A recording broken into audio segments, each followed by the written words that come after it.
আজকে অনেক দেরি হয়ে গেল ঘুম থেকে উঠতে। হ্যাঁ, এখনো রাত কেন? ব্যাপারটা কি? এখনো সূর্য ওঠে না কেন?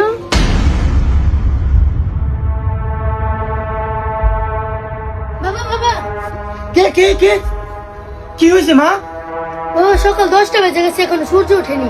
হ্যাঁ, কি কস? লত দেহি। বাবা বাবা দেখো। হ্যাঁ, সত্যি তো। দাঁড়া, এখনই কোরআন শরীফটা খুলে বসতে হবে।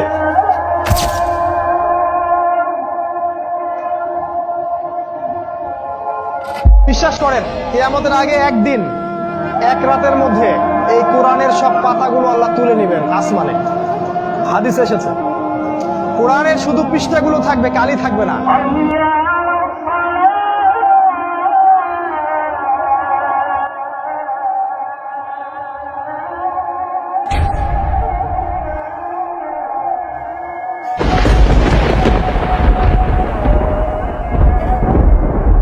কিরেছে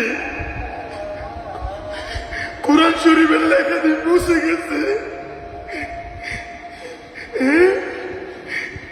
তাহলে কি কিয়ামতের আলামত শুরু হয়ে গেছে?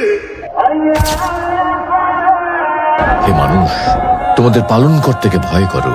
নিশ্চয়ই কিয়ামতের প্রকম্পন এক ভয়ঙ্কর ব্যাপার। আজই হলো পৃথিবীর শেষ দিন। পাপাচারী মানুষেরা হতাশ হয়ে যাবে, কাণ্ডজ্ঞান হারিয়ে দিক বিদিক ছুটতে থাকবে এবং একসময় অজ্ঞান হয়ে মৃত্যুবরণ করবে।